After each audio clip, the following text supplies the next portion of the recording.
Welcome back. We've been in a little hiatus here. How do you feel, Nick? Feeling good, man. How you doing? I'm feeling great. And actually, today is a special day because we actually have First guest. our first guest, Jim Pawela. Sir, how do you feel about popping our cherry? I mean, you're going to be the first of many, and I can say, I'm proud. I don't even feel embarrassed about this. I'm not even going to have a Me Too movement complaint. How are you, Jim? I'm fine, thank you, sir. You're fine. It's good, good. Ladies and gentlemen, our special guest today is Jim Pawela. He's an ambassador of Pickleball. Sweet. And if many of you don't know what Pickleball is, neither did we. But it was very good to go up and learn because I'm not going to lie. I didn't know what it was when I heard a good friend of ours that brought you to us is Raymond. And when he mentioned pickleball, I was like, man, is he saying basketball? Is it a typo? But anyway, Jim, you've lived in Port Orange area for the past 6 years, and you've come here after relocating from Houston, where you lived for over a decade, right? You graduated from SUNY Buffalo with the civil engineering degree, and then you joined the Peace Corps, which is awesome, and you worked in Kenya for 3 years. About 3 years, yeah. About 3 years, okay. And you did minor engineering projects, and you also returned back to the States where you went to grad school at Pittsburgh, CMU, graduating with a degree in management and policy analysis.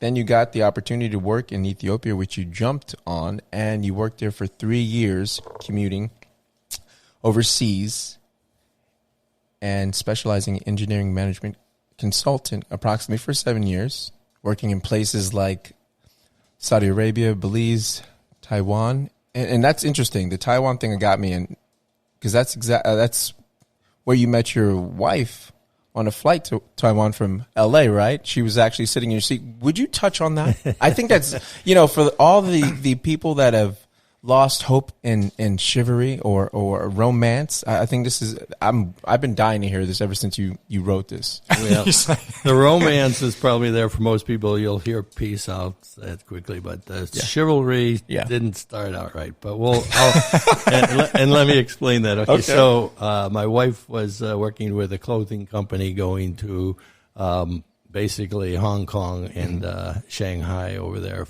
she was buying wools and silks, Chinese wools and silks. She knew no Chinese. I knew more than she did, but that doesn't matter. She's obviously, that tells you she's a good negotiator. Yeah. Because she can, anyway. And I was going from Washington, D.C., so it was a flight out of L.A., actually, San Fran. Mm-hmm. And this is one of those, I told you, I tell stories and they keep going. Oh, no, you're fine. I'll give you a short version because it ended up about 30 years now we've been married. Oh, wow. But so I was on the phone in the lobby before. I hated to get it. These are 10, 12-hour flights overseas. So I'd always be the last one on. So I was talking to my boss, and I look, and here's this blonde walking by, and I gave her a look and saw her staring at me, but I said, okay, it's a big plane. Forget that. I better go. My boss is asking me the question, what percentage is this and that. And then I get on the flight, and I get on, and I have a bad lower back from a high school football injury. So I always got an aisle seat. Yeah. So the original flight I booked was 4 across, and I had the aisle seat on 4, the fourth on the aisle. And so I get on, and without counting anything, this woman, same woman, sitting in my seat. Yeah. Or so I thought. Here's where the chivalry goes away. Says, excuse me, ma'am, you're in my seat. She looks up at me. Yeah. You gotta understand my wife. There's no give with my wife on most things, right? So fortunately I had 5 sisters, so I knew how to handle some of this. Anyway, I go, excuse me, you have to move over. I ain't moving over. That's your seat.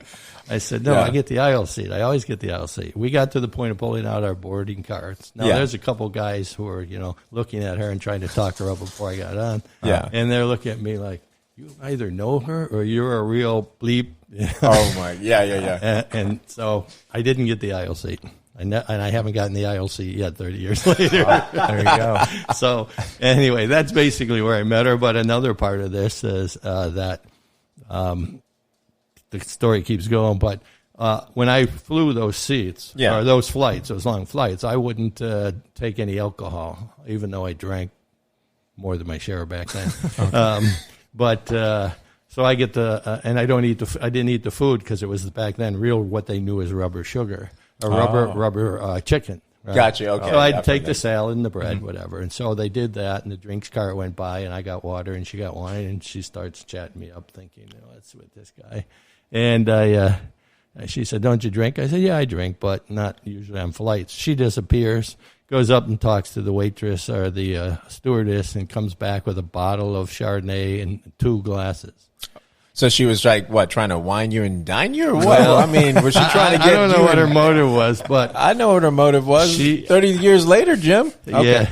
So, and I'll close on this one with 2 quick ones. So by the time we got, and part of this was I never would have been on this flight, but I let my secretary support staff, now what do they call it? They're certainly not called secretaries, but anyway, support staff, make my reservations. This flight went from San Fran to Seoul, had to sit there for 2 hours and then go down to Taipei, which is where I was going to work.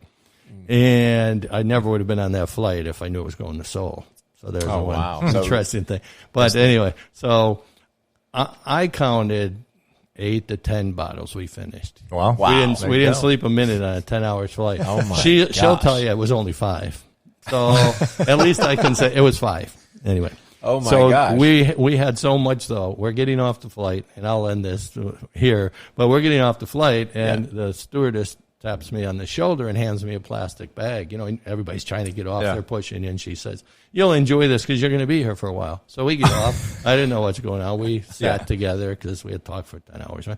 Anyway, it turned out to be 2 more bottles of wine and 2 glasses on ice. Oh, my God. So we sat there for a 2-hour layover drink. Oh, my God. I'm going to stop there. Yeah, wow. Only to say we haven't stopped drinking wine since. Yeah. You also said, touching on that, said that you got married in life late, around 42. Yes. So was that more so, was it more so a career, was it a choice for as far as career goals, or was it didn't find the right one as of yet? This is somewhere between lifestyle and I plead the 5th. Okay. Okay. So you were a playboy. Okay. You were okay. No, yeah, sort of. But I shouldn't admit that too loud. But you can see from the other parts of my bio that I really enjoyed working overseas. I worked overseas many years, and so the company, a young American engineer, it's not easy to, at that time, not many people wanted to travel international. Now, probably less. Mm-hmm. But so when I raised my hand and said, I'll go there. I've never been there before. Yeah. It was really cool. You can imagine. I spent all my free time traveling around to other places. How was your experience with Kenya? Oh, I fell in love. I mean, I'll go back there. I loved it. Really? Spectacular. It's like living in the middle of a National Geographic. Wow. And if you have that, I mean, some people look at me and say, "What, are you crazy?" But if you understand if you have that personality, then, I mean, I had to drag myself back basically, and that's what I said. We were talking before we started, and then I got the opportunity after graduate school, and somebody said Ethiopia, and I said, "Sign me up." I didn't even say, what's the salary, this and that. Exactly, sure, which is crazy. Because Ethiopia is again very different.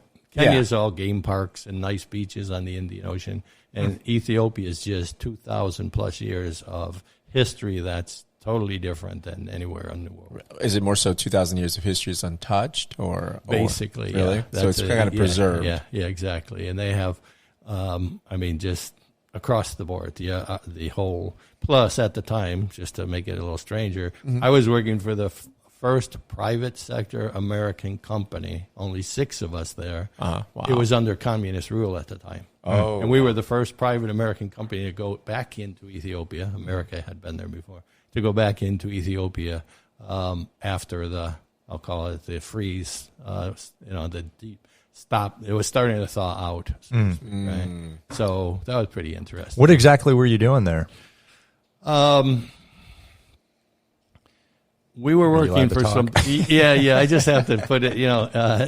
There was an organization called the Ethiopian Transportation Construction Authority. Okay. So anything that had to do with construction of transportation projects, highways, airports, seaports, this and that. Okay. And because of my educational background and experience, we were working at the highest level of this organization to help them organize their program of building dams, of building roads, of building whatever, so that their management, infrastructure in general, could then talk to the lending banks like the USAID, Agency for International Development, the World Bank, the various banks that lend money to those countries.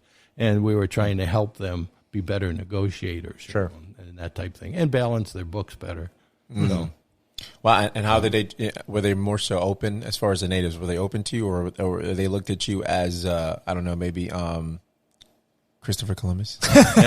No, because we were version 2 to say, because Ethiopia, going into some of African history, but Ethiopia had been very pro America. Like their airlines had been totally trained and taught by Pan Am, and then various parts of the and then I don't know, through some strange thing of East African history.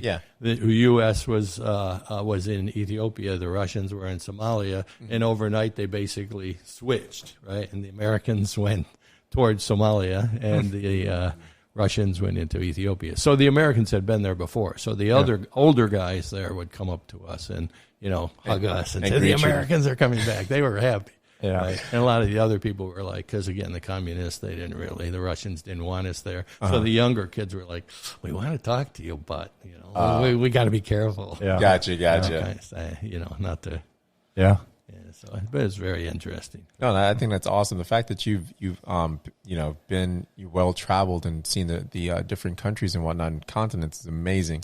What about Europe? Have you ever been to Europe? Oh yeah. Yeah, quite a bit. I'm working some short stints here and there. Yeah. How would you say? My language and my approach wasn't sophisticated enough. Oh, really? Europe. Yeah. Gotcha, to go to Italy, the company I worked for at the time was about 15,000 or more, and they had people who could speak a lot of the native languages. Oh, was more so fluent. Yeah.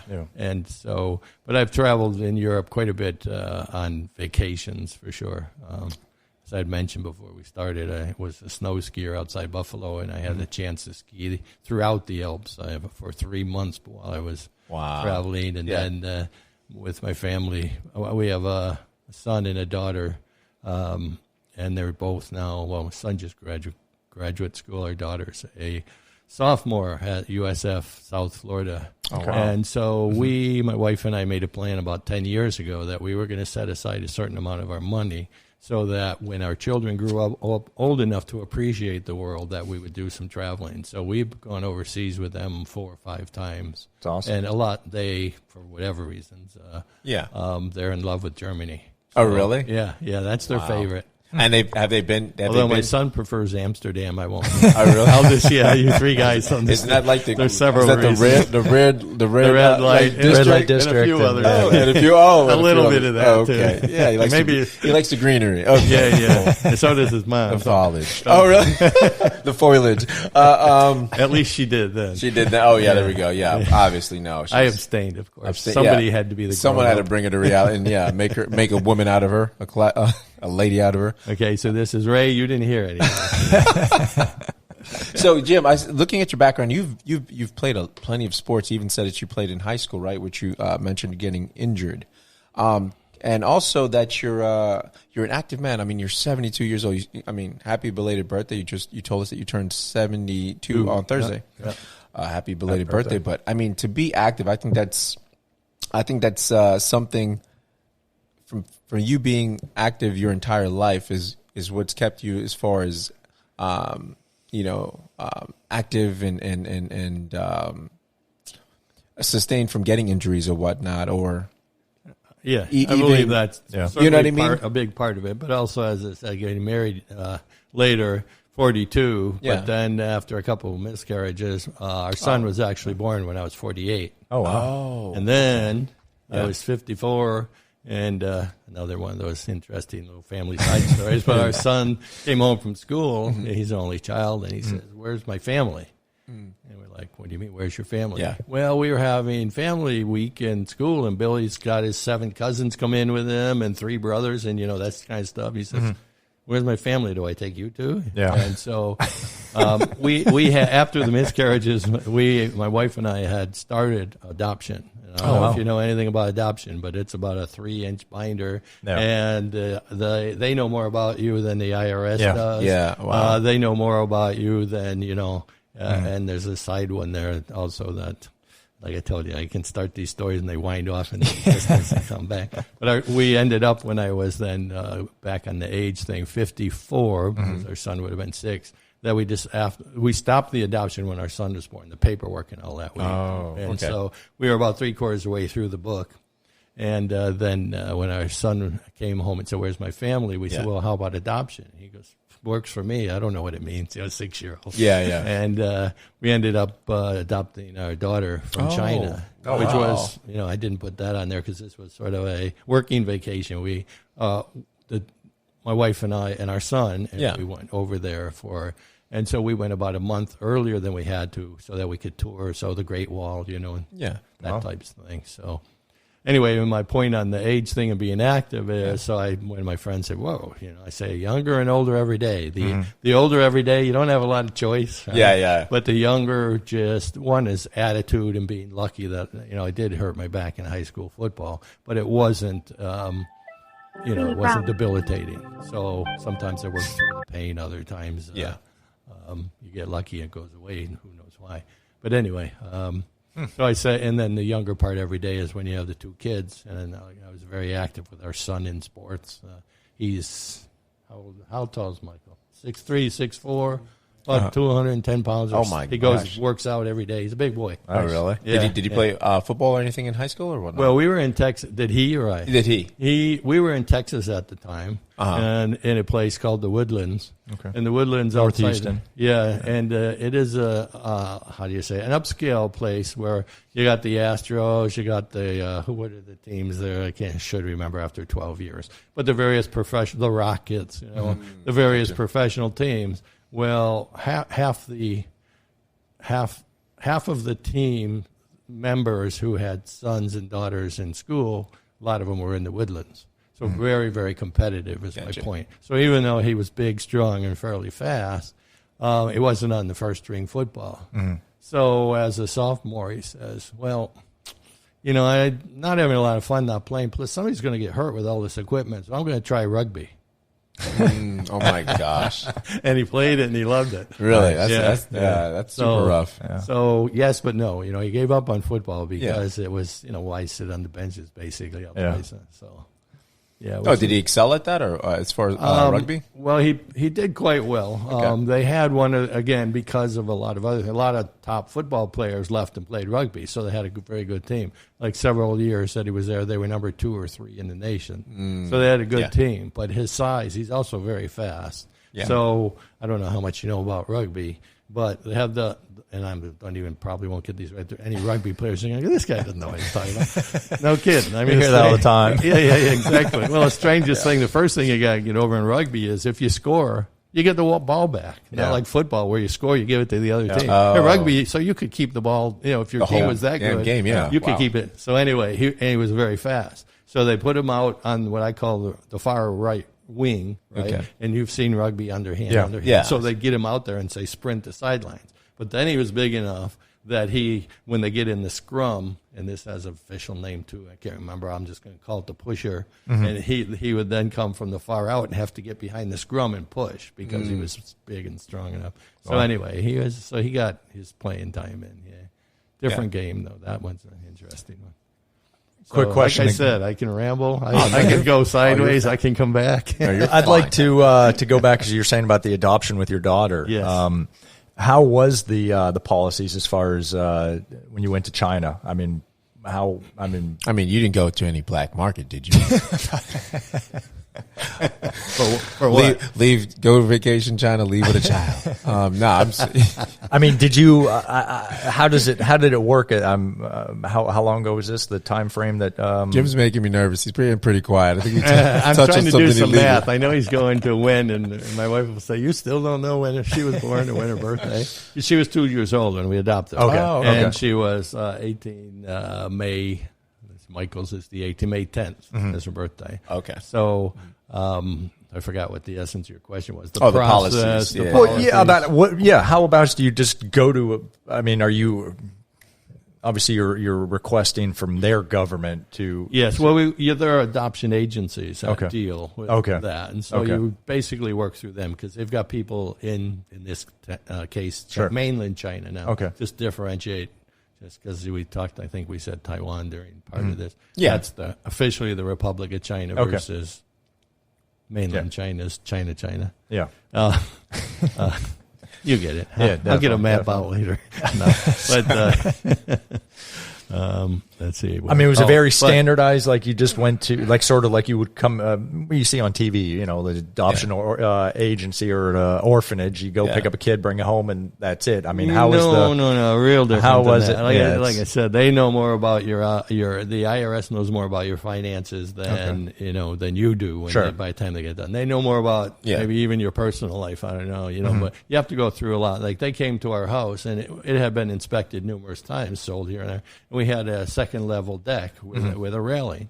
And they come and say, hey, this won't pass but it passed all the American inspections, but it wouldn't pass because a little kid 2 years old, I don't know, but the vertical rails weren't close enough. Close so we enough had to have the whole thing torn down and put all new rails in. Yeah. And we had a walking path and it had a railing and it wouldn't hold enough weight. I don't know why it would be any different with or without a little you're a good child. person. Yeah, you're a good person for that. Nick would just be like, "Oh, keep the kid." Nick would be like, "Oh, really? How much money? Oh, okay. We're gonna have to. It costs a few pennies. Oh, really? Oh, I'm sure. Yeah, exactly. Is that the time? The same. So is this the same time frame that they had? Was it the euthanasia where they would eliminate the daughter? Like they want one child policy. Well, is this I don't the same remember. time frame? I think this was just at the end of that or after it. But in orphanages, and you don't even want to, we don't want to go into those. Talk about sad. Things I can imagine. Yeah. Well, that's why I say that it's amazing. But it was 95%, if not even greater, little girls. Oh, yeah. Very few little boys. That's interesting because, like you said, with the knowing how. That their policy is, but then the American standards were fine for your staircase, but the Chinese government was saying it's amazing. It was easier just to get rid of them than so. Yeah, on that note, we're gonna take a little pause on that sad note. Way to go, Nick. Oh, gotta blame Nick. Yeah, we're gonna take a little pause in the section, let you guys hear a word from our sponsors, and we'll be right back.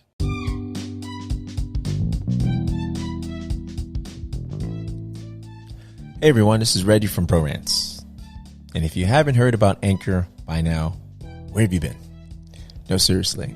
It is the easiest way to make a podcast, and let me explain why. It's free. I mean, completely free. There are creation tools that allow you to record and edit your podcast from your phone or your computer. Anchor will even distribute your podcast for you so it can be heard on Spotify, Apple Podcasts, and many, many more platforms. You can start making money from your podcast with no minimum listenership, which is great. It's everything you need to make a podcast in one place. So what are you waiting for? Download the free Anchor app or go to anchor.fm to get started.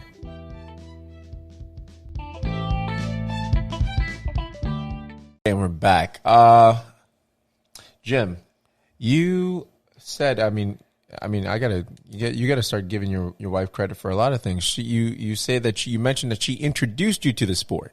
Yeah, she did. Were you like us guys here when we heard pickleball and like, what the hell is this? Like, is this a nerd sport? Is this? How was your first reaction when you heard of this sport anyway? Well, just a quick aside, but as we had mentioned, I played a lot of sports, including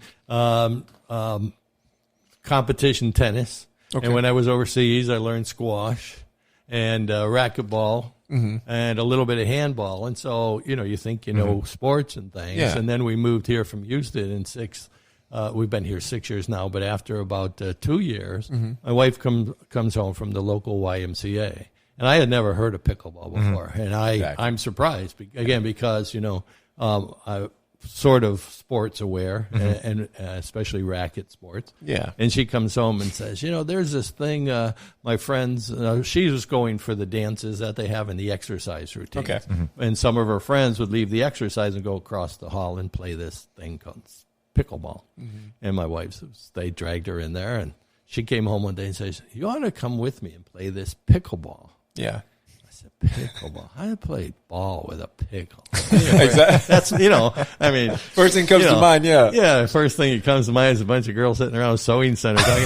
I mean, what is this pickleball? Yeah. It's just an odd name. Yeah, exactly. Maggie, let's play on this thing pickle. But I went, and I became obsessed. I mean, right away. The competitor in you came obsessed with it. Well, no, that was a big part of it. Or being good at it. I was retired, right on the edge of retirement. So, and after 40 years of business and, being quite a focus of your life, and then all of a sudden, okay, you think it's going to be great, but if you're, anyway, it's like, what am I going to do with all my free time? Gotcha. You can only watch so much. Like they say about COVID, geez, I'm watching Netflix for the second time. Exactly. I've seen all this. I'm watching shows. And that's sort of in the beginning when you're retired, you're like, I'm looking for something to do, and you can only cut the grass so many times. Guys. So anyway, I went with her, and there were half women, half guys there, and some of the guys were playing fairly well. And so I played there, and it just was neat because it brought back the racket sports, the ball sports that I had. Well, I was going to say what you just described, playing the racquetball, the squash, it also, and the handball sounds like this was the hybrid of any, having combined some of those sports together anyway, right? Yeah. Well, the way, and I have some notes, so apologize me a little. But what they say is that it's a combination of badminton, right? And I'll explain why that. Yeah. Right. Tennis. And ping pong. Yeah. Well, I can see the tennis and ping ball. The badminton. What's badminton? Well, the badminton sounds like a bad sewer. No, badminton's the birdie. Badminton. Birdie. Oh, yeah. Over a net that's about it's almost like a volleyball net. Yeah, it's the one that has like a little net behind the ball. Yeah, the birdie. Yeah, floats. Exactly. Okay. And so, where that comes from then is basically the origination of the game. Or the sport. I'm not sure what the difference is between a sport and a game these days. But anyway, the original was, and this shocks a lot of people who are now learning it, started in 1965. Yeah, I saw that when I looked in Bainbridge Island out on Seattle, off of Seattle in Washington. And it was really three guys who were congressmen, and they lived in the same neighborhood. They were friends in their neighborhood, and they had houses on the island right next to each other. And the way it goes is they came home one day from their golf round, and their kids are like, we're bored, da-da-da. And they're like, well, we want a beer. So they went into their their sports closet, and they found ping pong paddles, which you know what a ping pong paddle looks like, wooden. Picked up a baseball wiffle ball, so plastic ball with the holes in it. Gotcha. And then they had a badminton court in their backyard. And the nets, but these are kids, and the net's like 5 feet in the air or whatever. So they're trying to, and the guy goes, well, let's put the net on the ground. So they dropped. Yeah. So to this day, the size of a pickleball court is exactly the same size as a badminton court. Yep. And the nets are a little more. They're tennis. Most are tennis nets, a little bit lower, only a couple inches. And the paddles look like, as I'm showing everybody here at the which table. Is some serious gear, guys. We're looking at this. Yeah, it's high tech stuff. It is, it's man. Made by high tech companies that make all the tennis equipment, racing skis. Some of them are into automobile. High tech. Yeah. So it sort of looks like a high tech. But it still looks like a ping pong paddle. Is that rough? How expensive is that roughly? Well, that's one of my things that about pickleball. Yeah. It is very cost effective. Okay. All right. And especially compared to certain other sports. Yep. So this paddle that I have here is a fairly a competition level. Right? Okay. But it's this was about $80. $80? Right. Wow. You can get a good quality graphite fiberglass paddle that'll last you, even if you beat the heck out of it, unless you throw it down and crack it. But it'll last you a good year. That's playing a lot. Eventually, it's got a honeycomb inside it. It'll start to deteriorate when you hit the same spot every time, for sure. But and then they make them.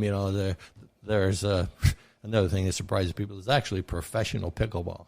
There is. There's professional. I mean, okay, so you can so you go can get pro. these paddles though for up to like $150, $200, but I don't understand why. Yeah. You know, that's fine if you're a professional because you don't, like most professionals at the top of their game, they don't pay for them. Yeah, right? exactly. They got sponsors. Yeah. Wow. So there are actual leagues of this? Yeah. Actually, oh, really? Well, they just started a league, but up until then, it is individual. Let's see, we're off on the pro thing a little bit here, but that's good. It is, you know, and the individual companies, Margaritaville has been a major sponsor, and they have. Usually it's the U.S. championship, although there are a lot of players from overseas now. It's the fastest growing sport, I believe, in the world, but certainly in the U.S. Leaps and bounds. What, pickleball? Pickleball. 1965 till now? 1965 till now. I don't know. But it's Jim, I'm gonna have to. I don't know, man.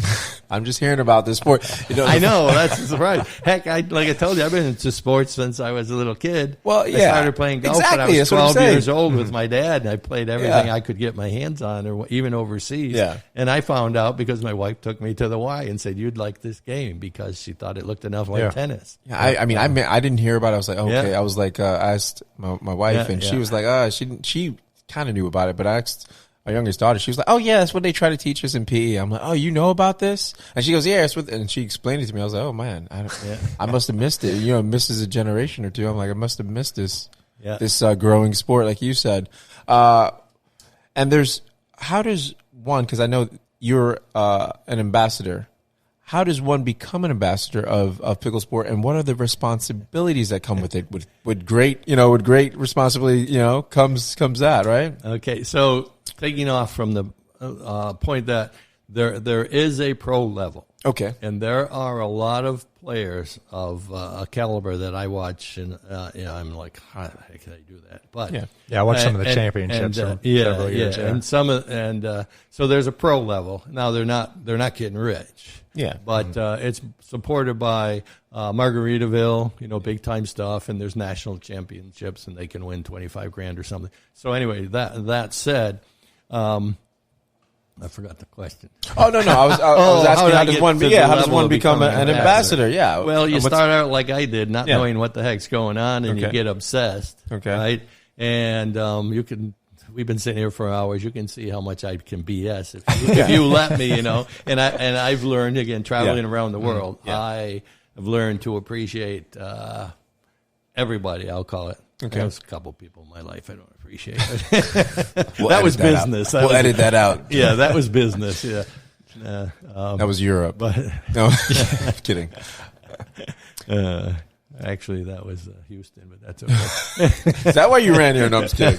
Sound like Nick. Nick's made some enemies. We lived out there in Houston for a couple of years. We're over in Richmond area, southwest area, but yeah, interest. So anyway, you play enough, you get to know the people, know, and because of fortunately, thank you, I say to two people every morning I get out of bed. One is God, whatever that means to everybody, and the other is my mother, because I was one of 8 children, and that poor lady. Now we have 2 children, and they're grown, and I just say I'm sorry, and then I say thank you. You know what she went through. She didn't hit me hard enough to hurt me too badly. The good old days when you still did that to kids. Exactly. So anyway, I got obsessed, and here in Port Orange there was a gentleman that we all who have to thank, Harold Wheeler by name, because he convinced Port Orange to. There are, I don't know if you know where the Adult Activity Center is over on Ridgewood, but they had tennis courts back behind there. Okay, yeah. And he and others watched, and nobody was playing on the tennis more than twice a year.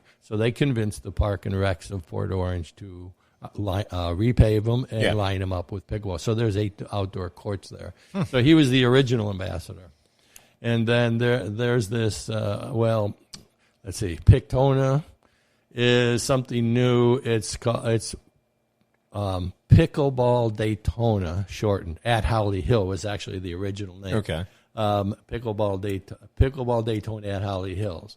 It's a combination, and I have to give these people credit also, because there's a couple in their upper 70s, Reinhard and Julie Martin, who at their age can run most younger people off the court. Oh, nice. Really? But they came up with, and I won't mention actual numbers, but quite a bit of money several dollars with an M behind it, and they went and ended up talking to Holly Hills. Yeah. And there was a park across from where the Holly Hill public buildings are up there. Okay. Right on Ridgeway, right? Yeah. And that wasn't being used all that much either. So they came to an agreement that basically, and I don't know the real details of this, but the way I understand it is that they came to an agreement that the park, the city of Holly Hill would give them the land and some of the additional things. Gotcha. And the Martins and friends would put in this facility. So now they have a first-class facility, really nice. I'm going to give them a little more because it's really a neat place. But they ended up with 24 courts. Wow. 8 of them covered for year-round, Yeah. And in addition, so in agreement with Holly Hill, they wanted this to be a community park. Oh, that's so the very nice. That's pickleball, very cool. you have to pay something. They have daily, monthly, annual membership. It's not outrageous. Again, the cost of Maintaining. Yeah. In my other sport that I still play regularly is golf. A round of golf, and then it pays for more than a month. One round pays for more than a month. Oh, wow. So that's how inexpensive Yes, it is. And but they put in just for give them a more. So they have bocce ball, they have shuffleboard, they have horseshoes, they have croquet, other things, indoor ping pong, and they have a first class restaurant that. This is all within the side of the facility. All within the facility. Oh, wow. And the only thing that anyone has to pay for is the pickleball. And the other facilities, and they have community day anyway. They deserve kudos. And if you drive by it and you look at it, it's a well done facility. Nice. Okay, so how do you become an ambassador? Yeah.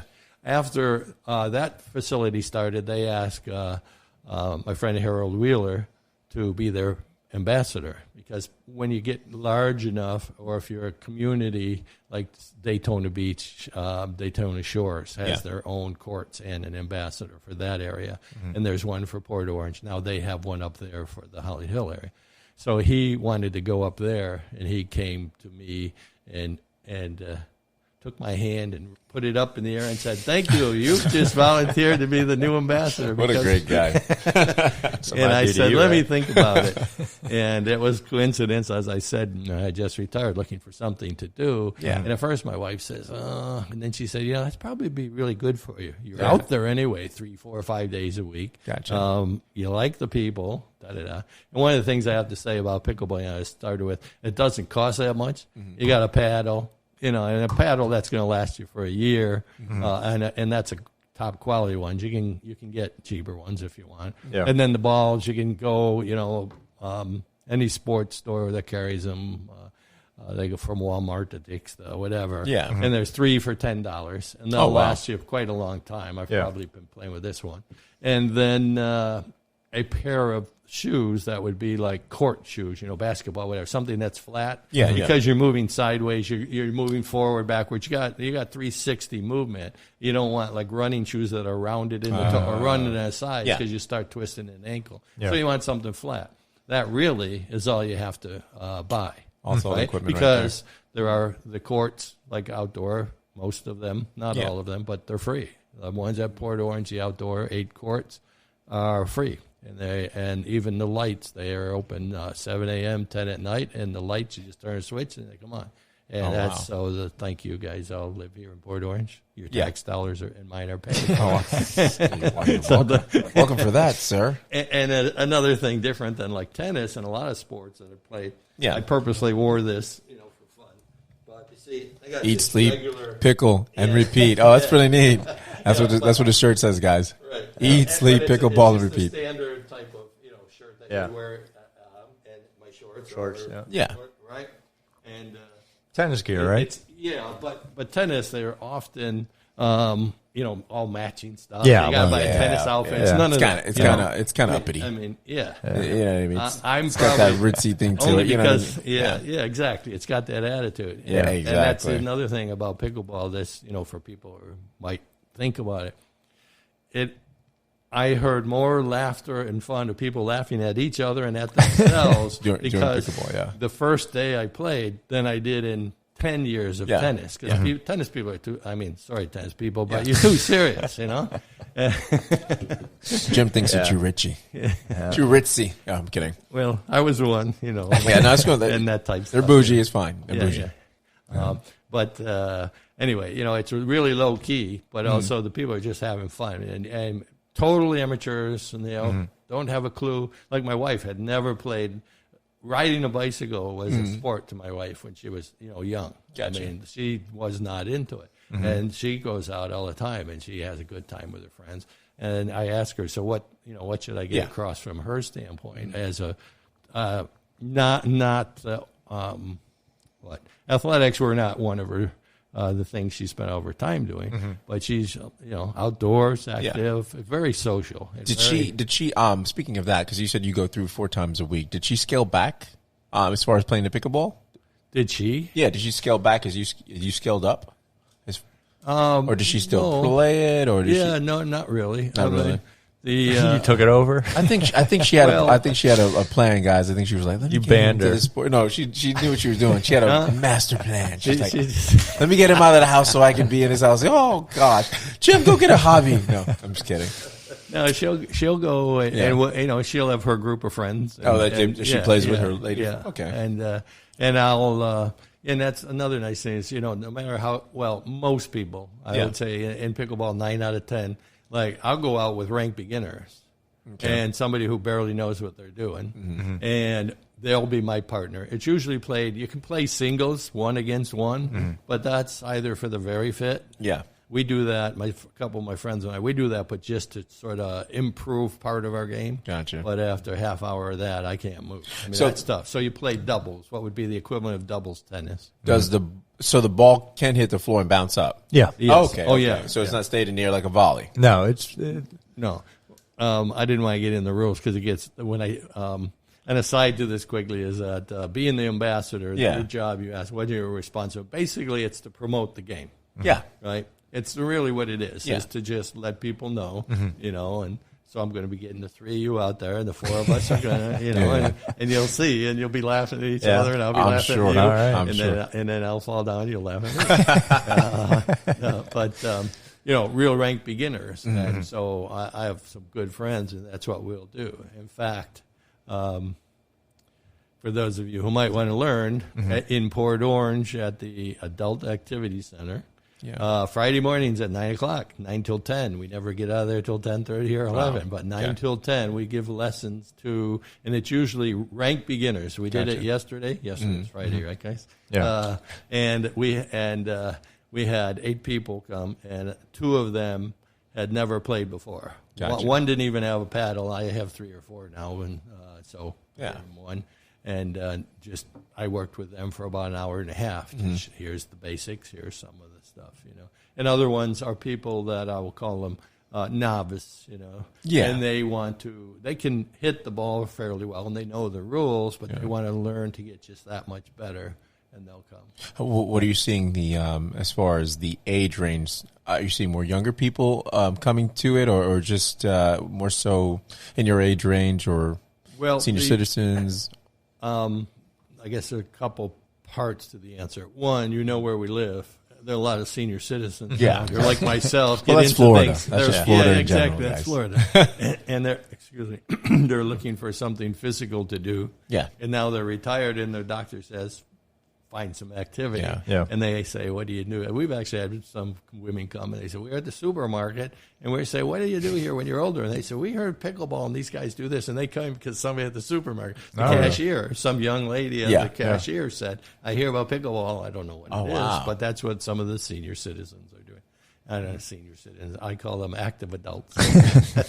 That's a good name. I'll take that back. Excuse me, active adults. My brain's 35 and my body's 70. And counting. That's good. Yeah, that's my good. dad always said, you know, you can't help when you start. Everybody gets older at the same rate. Just some started before others. And that's why that's actually wise words. I was a child of the 60s, and that's the R-rated. I plead the fifth. So wait, you were like, I was gonna say, well, you were like in that whole, what was it? You were hippie movement. The hippie movement, but what was it? The thing they went to? Woodstock. Thank you, Raymond. And That was up there by you, right? I actually. You went to? Have you gone? There.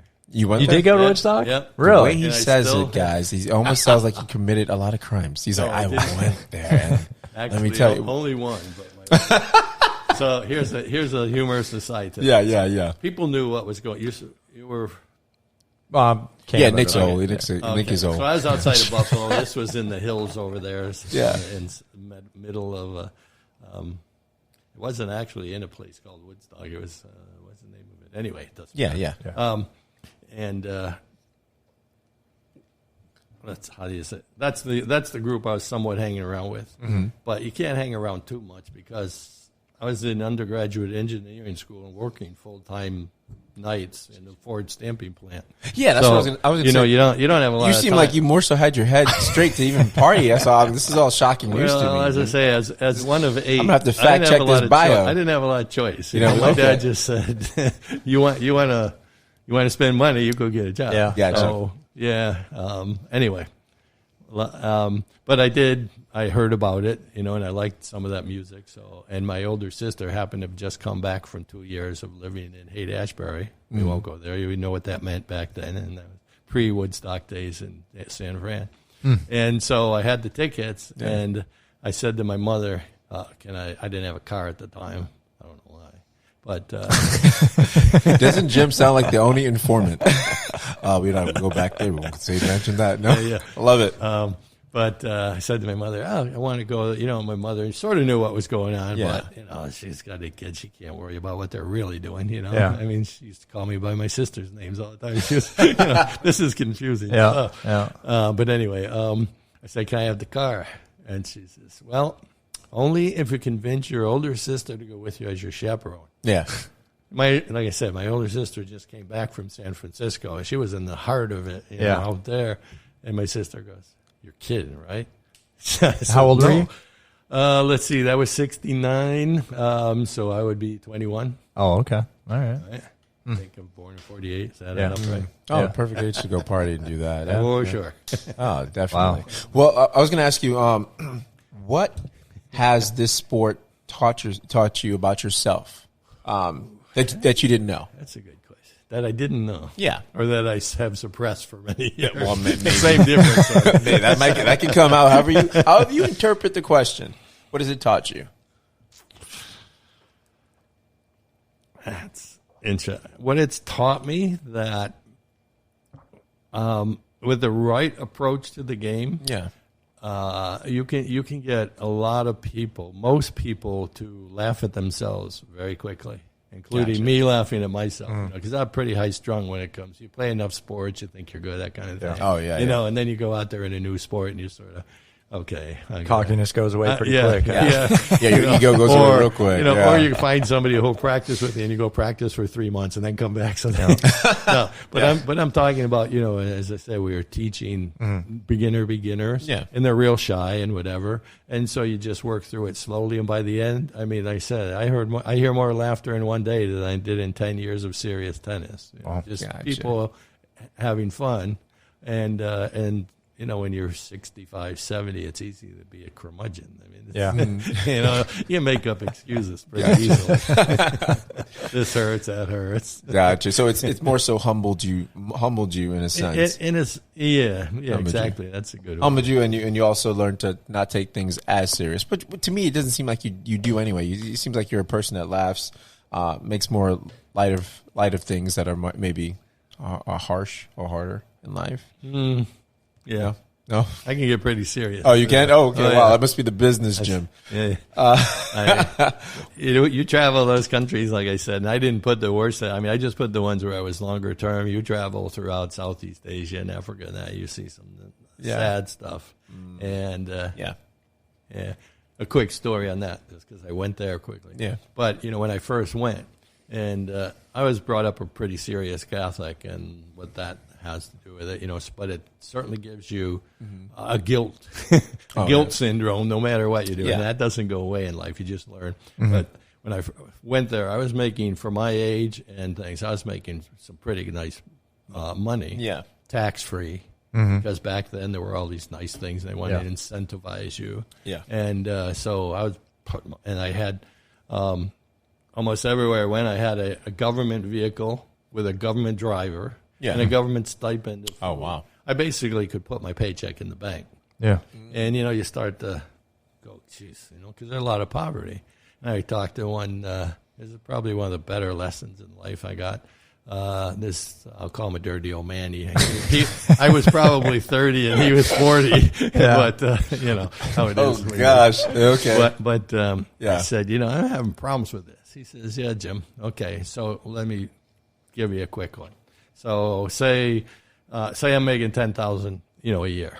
Yeah. He says, so you give $1 to a person over there, and they could live and keep their American dollar would keep them fed for a month.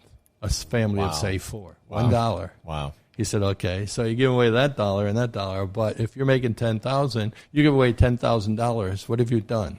Wow. You changed you changed several families' life, like generations for generations. But his point was then for a month, but now you're as poor as they are. So, he didn't mean you're not really going to be living that way, but he meant, is that a way to make it better? That'll be make a change, basically, because your money's going to it'll change the moment, but it won't change their life. And it's just a thought type of thing. Like, you can do that, but whereas what really happened? So figure out how you're going to help them and yourself at the same time. Very interesting. Right? And how did you figure that out? I gave away quite a bit. Mm-hmm. Oh, you more so kept doing that. Well, no. Then what I really did that I guess made a difference, and that each country that I went to, and I lived in quite a few different ones. Yeah. I would find a family or two that make it easy. So they had a child that they couldn't afford the school books. Gotcha. So I would. What school does the kid go to? And then basically pay their way through school. So you'd be their benefactor. Yeah, like that. Yeah. Oh, and that's awesome. Very cool. Yeah, and I don't want to pat myself out. No, that's I all. would do that each time. Yeah. And then try to work out something when I left the country so that they wouldn't all of a sudden be, okay, now I'm in 6th grade and I can't afford to be here. Yeah. Type of thing. So not set them up for failure in a sense. Yeah, exactly. Did you keep in contact with them? Some of them, yeah. Oh, really? Yeah. Okay. Yeah. Awesome. Yeah. Oh, that's really cool. I still hear from some of the moms, actually, but my wife doesn't. That's awesome. That's really. So she doesn't know. She does, oh, really? Well, she knows now. Actually, she would be happy. She knows now, Jim. Sorry, buddy. She knows now. Oh, but like I said, man, nobody's more into charity than that than her. So it's just one of those things that I really haven't thought about for a while. Well, yeah, no, that's really cool. Guys I'll be up all night thinking about this. No, which is great. No, that's wonderful. And you put more so of your Catholic upbringing, your spirituality. Yeah, to some extent. To some extent. You see, Nick? Yeah, Nick doesn't believe in God. He's an atheist. So I just we try to bring him over. I grew up Catholic. I went to Catholic school. See, and I understand totally. I mean, yeah, but he had my differences in religion. So that's all it is. He's, I'm just trying to bring him around here, Jim. Yeah. Just trying to bring empathy to his heart. Well, not to get into religion, but people ask me, and I said, let's not get into what I do or don't believe. Yeah. But as far as, and I've thought about it a lot, like you have. And I said, yes, no about God. The easy answer to me is yes, because I look outside and I know I can't create all that stuff. Very true. And that's as simple as it is to me, without getting into, that's my starting point. And, okay, pickleball. No, you're good. You're good. Like I said, we're just... It's a daily show. Whenever we do that, there's always a little jab on my religion. He's a work in progress. We're just trying to bring him around. I think we should pick on Ray. He's been pretty quiet over here. For I know. He has. See, he's learned all this. He's going to go talk to my wife and say he's taking notes. Yeah, he's definitely. Yeah, he's going to definitely. Hey, whatever you make, Ray, I just want 10%. How long do you see yourself playing this? Pickleball. How long? Till my legs or my brain give out. Oh, wow. Gotcha. Which at my birthday the other day, go back to that. Yeah. My wife and sons were somewhere between 30 more years, and somehow they got me up to being 140 or something. I don't know what they were talking about. I have no clue. I think they must 100 and are they showing dog life? Actually 144. I think they doubled 72 and said you do it again. Oh my God! I said, ooh, that makes me just tired thinking about it. Yeah. But it is a part of it's an attitude thing. And attitude, absolutely. I couldn't agree with you more. I have my aches and pains, and and I think, why does that hurt? I remember the time I was skiing and ran into a tree and had a couple beers and it went away until I was 65. And then, that kind of stuff. Yeah, most of my pains are from something that happened to me 30, 40 years ago. Gotcha.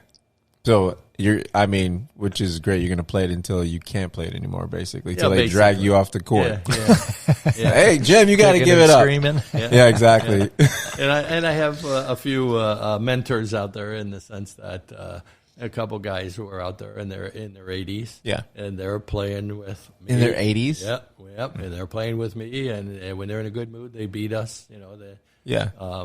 Us being the guys who are younger. Yeah, I gotcha. And, So, and then he goes home and rides his bike for 10 or 20 miles. Oh my gosh! And I'm like, he motivated me during COVID to get a bike, and so now my wife and I ride between 6 and 10 each day. Gotcha. So the day I go to him and say, Dave, I'm up to 10, he said, I did 20 today. Oh my gosh! Wow, that's amazing. So there's all right. So as far as, let's say, is it a skill set thing, or is it so athletic or not athletic, the sport, that you can be an 80-year-old can play against Nick, who is, what are you, 40? 50? We're the same age. 50. Shut up. I can play against Nick. So is there an age limit as far as your competitor? Like you can't go, you know what I mean? Like, or is it skill set? Is it more so a skill set sport, or it's athletic? I think there's strategy behind it too. That's what I'm saying. Like, exactly. Yeah. So to simplify it, and I have some friends that play locally as professionals, and they're trying that type thing, and they set up tournaments and that. And so and we chat quite a bit about, because very quickly in the tournaments, it depends on what type of tournament you're having and how many people you get. So a lot of them are just by age. Gotcha. So it will be in pickleball, as in some other sports, 50 on up is considered a senior. Right. Okay. So but in a tournament, if you get enough, 50 to 54 would be one group. 55 to 59 and on up, 5 by 5 by 5. Or they will do it. You get ranked by your ability, and there are certain, as you say, capabilities, ability to hit certain shots different ways. There's quite a bit of finesse at times, right? Yeah. And it's more becomes strategy than the next level beyond ability to hit a finesse shot. Yeah. So then they go by capability. So there's like a 2-0. A 2-0 is a strong novice, and then you go up to a 5-0. Yeah. After a 5-0, you can go into the pro ranks if you think you want to. But 5-0, I don't think there's 5-5. I've never heard anybody who is one. Oh, really? Yeah, they just become a 4.892. Oh, my God. Yeah, there's a 4-digit. Now it's stretch it way out. And that's determined if I think I'm a 4-0, which I'm not. But if I say I'm 4-0 and we're all 4-0s and we start playing, then it depends. And if I lose every game, in every tournament, I'm not a 4-0, But if I won them all, then you're going to be pushed up, depending. It gets, complicated. Anyway, we talk about it, and the bottom line that we've come to is the only real difference is age is stamina. Okay. That, stamina.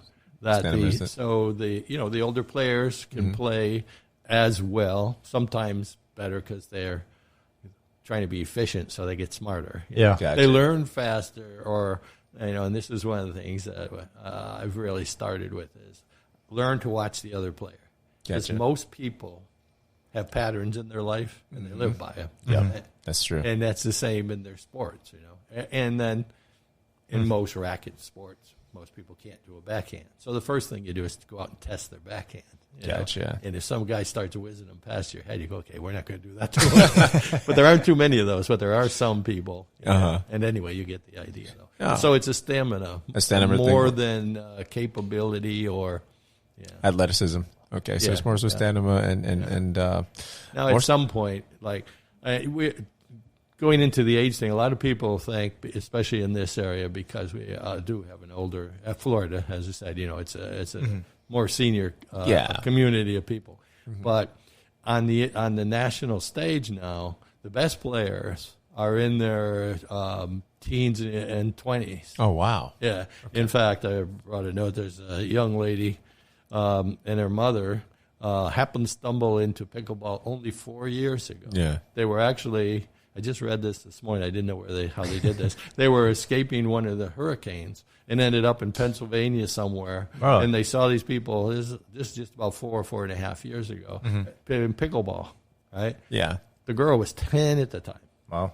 And the mom, 30-something maybe. Yeah. So now at 14, that young lady, Anna Lee Waters by name, is one of the top female players in the world. Really? Wow. And she and her mom actually go out and win national tournaments against people who were professional tennis players and are now playing pickleball. Oh, wow. They play as a team? Yeah. Oh, wow. Yeah. Okay. Not always, but usually. With any, were they coached or did they just self-taught or YouTube, I would guess? I mean, yeah, there's something in there that maybe I can't remember the details. I knew a little bit about it. I think the dad was very professional at something. Yeah, playing squash or something. Or the mom. Okay.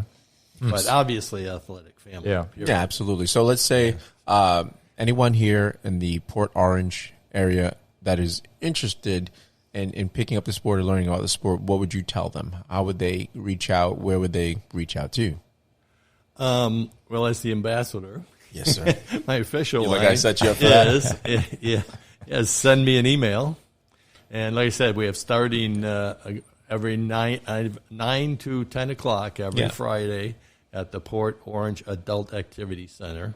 I don't remember the address, but it's I'm sure on Google. Yeah. And send me an email and tell me that you want to show up that week because. And what's your email? You can say it out. My name, which is JIM Pawela, Jim Pawela, all one word, at gmail.com. Okay. And we've limited it now to 10 players. I have a friend who's a great friend in pickleball. He shows up probably more regularly than I do. Oh, yeah. And I'm there at least 9 out of 10. But we then break them. We were getting to the point we didn't have anybody register. Mm-hmm. And we were getting more than, before COVID, the last 3 times we did, we had over 30 people. Really? Wow. And we didn't have anybody tell us they were coming. So we're standing there. It's like, really, it's crazy. Overwhelmed. Yeah. 2 70-year-old guys trying to figure out what do you do with 30 people, Oh, I love it. But again, I'll say, because it's my name, it's all one word, but it's JIM Pawela at gmail.com. Gotcha. And it's Fridays between 9 and 10, but we there. never leave before 10:30 or 11 because people don't go home, and we don't either. Sure. Yeah. Do you think with it being on a Friday, though, that it sort of hurts, like for working, people that work Monday through Friday? Have you considered something trying to maybe a Saturday or Sunday? Well, the problem with Saturdays is they're busy. The courts are busy because the people who do work, and then they're really busy on Saturdays. Sundays are not so busy, but a lot of people don't seem to want to come out because Sundays. Yeah. And Fridays, for whatever reason, have really started to become busy at the outdoor courts in Port Orange. So we've been thinking about changing the day of the week, but that would still be doing the week. Yeah. But, that's a good point. If we got enough people, if enough people who are workers and wanted to get, this beginner lessons on the weekend, my friend Tom and I would certainly go out of our way to help them. Sure. At least for, maybe not every week for a year. Yeah. But, enough to get them started. Yeah. So you hear that, guys? You make sure you hit Jim up and write him to so he can train you guys every week of the year. Yeah. I'm just kidding. We've been doing this for several years. Years now, right? The only reason we haven't done it is, if, Easter, some people won't show up on Easter Friday and some holidays, but every week, only due to the weather. Oh, okay. That's the only thing that stopped us so far, and COVID. Yeah, COVID stopped us. The city shut down all the parks, and they wouldn't even let us go out on the court. So we couldn't do much there. Yeah. But, and now they're slowly, now they're opening up more so because it's actually better to help combated the they've virus. They've been fully open. Yeah. For since Wednesday or so, right? I think. And you guys are practicing. Even before that. Okay. Well, yeah, that's the parks. Second stage. But Florida just recently the other day opened up the bars and restaurants. Yeah. Exactly. The essentials.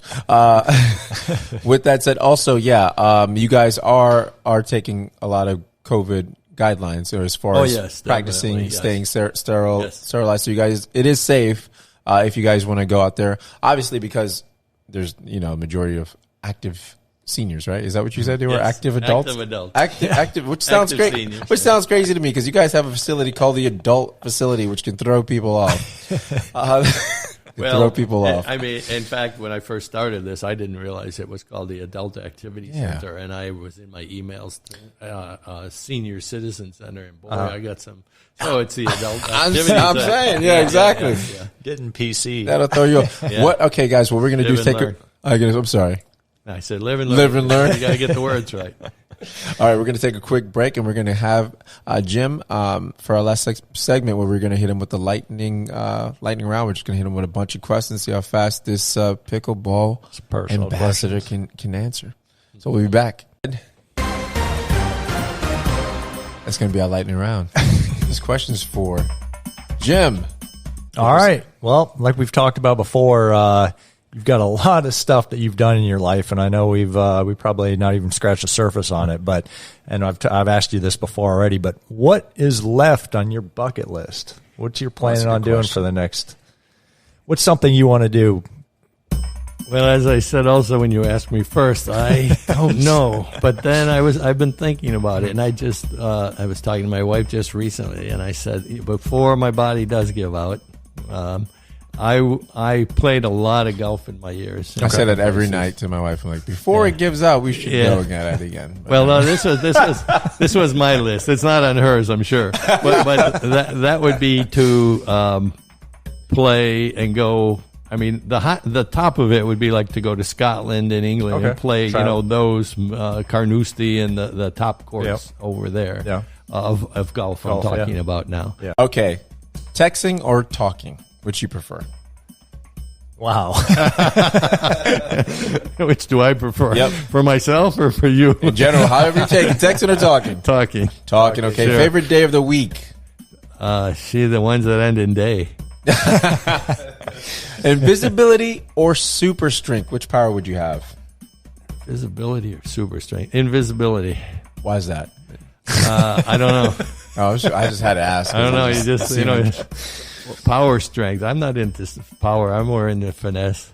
Finesse, okay. Invisibility to me would be a lot easier to finesse. I have to tell you on that one, just because you didn't put it in there, but you're going to just look at me like, wow, this guy's starting to... No, you're fine. He's getting crazy. I actually often dream that I can fly. Oh, really? That I can actually sit or stand and, consciously elevate in a situation and go above buildings and stuff. My wife just goes, "Shit, you're going to be sleeping in the. You can sleep in the other bedroom." She does. All right. On a scale from 1 to 10, how would you rate your driving? Let's be honest. Driving. Be honest, Jim. My driving. How would I rate it, or how would my wife? You rate it. No, this is all you. Let's see. Compared to the other 72-year-olds around here, I'll go with a 7.5. 7.5. That's not bad. What would she rate you? About a 3. How would you rate her driving? I don't know. I don't drive with her. I'm serious. Whenever we're together, she just sits in the passenger side and complains about me. Oh my gosh. That's okay. First celebrity crush. First celebrity crush. Jeez. What was her name? The one I got to know a name. Marilyn Monroe. You got to have a name. You got to have a name or title or movie or something that she was in. I'll go then with Bo Derek. Okay, but I think I know it was earlier than that. Oh wow, Bo Derek. That's the one with the dreads, right? Yeah. Okay. Yeah. She was just. But there was Raquel Welch was the one. Remember that thing where she had 10 lines or 10 words in the movie, but she had only the They only had the. This is too old for you guys. No, I don't. I just saw your hand. I saw Jim's hands go and start making cabooses with his hands. Like, but her bathing suit, I'll call it, was just a animal skin. Oh, okay. Oh, and like Tarzan. Yeah, exactly. Was it okay? That was earlier, but I couldn't remember her name, so I skipped it. Oh, Derek's not a bad second. No, she's not. No, that's a good second. Coffee or tea? Coffee. Dawn or dusk? Dawn or dusk? Probably dusk. The shadows are nicer. Look at this guy. He's creepy. Cake or pie? Cake or pie? Cake or pie? It depends on the flavor, but probably cake. Cake? Okay. Yeah. Sunset or sunrise? Ooh, sunrise. That's sunrise? Easy. Yeah, that means you know you made it another morning. Oh, okay. I'll take that. That's profound. It's hey, deep. I think you pulled that out. I think you pulled that out of somewhere, but that's you'll understand that more as you get older. You get up, all the parts are moving. You're happy. If you could play if an actor could be you in a movie, who would play you? I don't know. I've been told by some people when I was younger, at least, that I looked a little like Peter Selleck, so I'll let him do it. Oh, Peter Selleck? Yeah. That's not Tom Selleck, right? Peter Selleck? Or Tom. Tom Selleck. Oh, okay. I can see the mustache. That. Yeah, that's what I was Hey, you got a good stash over there, Jim. Used to be better. It's white now. How about which living person do you most despise? Is there somebody you know? I got to plead the fifth. You got to plead the fifth. Yeah. What's your favorite gadget? My favorite gadget. Something that you just love, your phone, or maybe your favorite gadget. That's interesting. I don't use it too often, but it's got to be a Rubik's Cube. Oh, okay. Because in my travels in Africa where there was no entertainment or anything, I tried for 4 years and couldn't figure it out, so it still pisses me off. Have you played the trick, speaking of that, where there's 4 turns and you turn it a certain way? There's an actual breakdown on the on the Rubik's Cube. People wanted to tell me and give me the directions on paper. I said, no, I can't figure it out. I ain't doing it. What's your guilty pleasure? What's something that you... That's nasty. Yeah. Oh, my God. My guilty pleasure. Are you a late-night binger on sweets or... Late night? Daytime? I don't know. Yeah, too much. Too much? Sweets, just in general. That's your guilty pleasure? Yeah, probably. Yeah, that's good. Sweets, okay. If you could, would you want to live forever? Ooh. I want to live forever. Will my body and mind able to keep up? Hey, I'm not asking all those questions. Would you want to live forever? Jim? I don't think so. You don't think so? Okay. And last one. What's the place you most want to travel? The place I most want to travel. There's a little island off the northeast of Kenya called Lamu. That when I was there and when I was in Kenya, and this island back then, it was a stopping point for the Arabs in Africa. And back then, in the 70s, there was one vehicle which was an electric electric golf cart that was the police cart. Yeah. And if you look online now, you'll find there's one vehicle there still, and it's an electric golf cart for the police. Oh, wow. A great little village that's thousands of years old. Huh. And with that said, that was the lightning round. It wasn't really lightning, but you know what? We'll take it because Jim, you're awesome. I mean, what can I say? It wasn't lightning, but it was a marathon. I liked your answers. Your answers were awesome. Yeah. That was the first time throwing that out there. I just wanted to thank you for stopping by and being an awesome example of what I was going to say senior citizen, but an active adult is in our community, and being an ambassador in all that you do for the community and for just everyone. It's just being an inspiration to the elders as well as the youth. I mean, guys, this could be you at 72, being active. Involved in a community. You don't once you retire, you don't really have to sit back and put on the TV and wait for it croak. There's a future after retirement. And I think you've shown us that. Definitely. Is there anything you want to add, Nick? No, I mean, yeah, that's. I wish we could have spent more time getting into his personal background because your list is amazing. But yeah, I'm interested in playing this pickleball. I wish the schedule Friday. I wish we could maybe get you working on a Saturday or something. Yeah, but like I said, give me a call. We can work it out. I'll definitely do something on the weekend. I definitely. It's an interesting sport. You know, I definitely. It definitely is. Like I said, at first I thought it was weird. I didn't know if it was a nerd sport, whatnot. But after it's after meeting you, you seem cool to me, like a jock type of guy. So it's definitely something I would definitely like to see how all four of us do. Well, we know you'd kill us in it, but Ray and myself and Nick, see how we do exactly. But with that said, I mean, the beauty of it, I like you as a person. Even as an ambassador, even cooler. We just would have him on again. Yeah, we definitely would have you we on again as a guest, and not even that, a guest host, because as I don't know if you've known or heard the podcast, if Raymond told you, but we have different segments. We have movies, and we also have our Wacky Wednesdays where we talk about strange stories, which I'm sure you're full of some strange, bizarre stories. I'd have to come on as anonymous. We'll have to find a voice alter app to change your voice, and nobody will recognize you. definitely. Oh man! So yeah, I want to thank you. Is there anything else you want to throw out there? Give us your email address again. Well, the address. Did you want to give the address to the location? While Raymond looks it up, this is what Raymond's going to be doing. See, guys, we've got Raymond. Raymond is going to be our third guy. We've got our Jamie. Yeah, we got our Jamie like Rogan. So we're trying to push him in there, guys. He's going to be our fact checker because Nick and I, we just run off with tails in our heads and then we have to correct everything after. Like, hey, well, sorry, guys. We're giving you wrong information. Yeah. It's happened plenty of times. Well, I just realized why he's not saying anything. Yeah, he he's doesn't have a mic. Oh, he doesn't exactly. What is it? Okay, so it's 4790 South Ridgewood Avenue, Port Orange, Florida, 32127. And that's where you guys can go and sign up for pickleball. Yeah, just a little detail there. The courts are actually, that's where the building is. The courts are behind it. You can't, they're not right on Ridgewood. You have to turn, you have to turn onto, I believe it's Church Street. Church Street? Yeah, which goes right alongside. Yeah. Gotcha. Awesome. Yeah. That is awesome. And guys, with that said, it's been a lovely, lovely show. Thank you for popping our cherry. I feel I usually throw them in my Manhattans, but this was a good one. And with that said, we got to put some little rock and roll for this guy.